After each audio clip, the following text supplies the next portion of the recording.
সম্মানিত ভাই বোনেরা আসসালামু আলাইকুম। সম্মানিত ভাই বোনেরা, আমার ভিডিওতে যে গাছটি দেখতে পাচ্ছেন এটা হচ্ছে ধুতরা গাছ। তো সম্মানিত ভাই বোনেরা, এই ধুতরা গাছ আমাদের শরীরের জন্য অত্যন্ত উপকারী এবং ভেষজ গুণ সম্পূর্ণ একটি গাছ।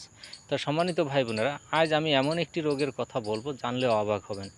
ভাইরাসের কারণে আপনার মাথার চুল উঠে যাচ্ছে, পড়ে যাচ্ছে, টাক হয়ে যাচ্ছেন। সেই জন্য আপনি কিভাবে নিরাময় করবেন, দমন করবেন। তো সম্মানিত ভাই বোনেরা, আপনি এই ধুতরা গাছের সাহায্য নিতে পারেন। আপনি এই সর্বপ্রথমে কিভাবে আপনি ব্যবহার করবেন, এই ধুতরা গাছের কিছু পাতা নেবেন। ধুতরা গাছের কিছু পাতা নেবেন, পাতা নিয়ে শেষে রস বের করবেন। আপনি এই রসটি, এই ধুতরা গাছের পাতার রস আপনি মাথায় মালিশ করে দিবেন, যাতে আপনার এমনভাবে আপনি ম্যাসাজ করবেন, মালিশ করবেন যাতে আপনার চুলের গোড়ায় পৌঁছায়। সেইভাবে আপনি একদিন পর পর আপনি মালিশ করেন। গোসলের 1 ঘন্টা 2 ঘন্টা আগে আপনি মালিশ করেন। মালিশ করে আপনি পরে 2 ঘন্টা পরে আপনি গোসল করে ফেলেন। গোসল করে ব্যাস ফ্রেশ হয়ে যান।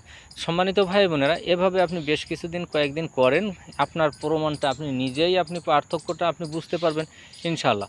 তো সম্মানিত ভাই বোনেরা, ভিডিওটি বেশি বেশি করে শেয়ার করে দিবেন, আমাদের মা বোন ভাই বোনদের জানার জন্য বেশি বেশি করে শেয়ার করে দিবেন, অনুরোধ রইল। খুবই গুরুত্বপূর্ণ এবং কার্যকারী একটি ভিডিও।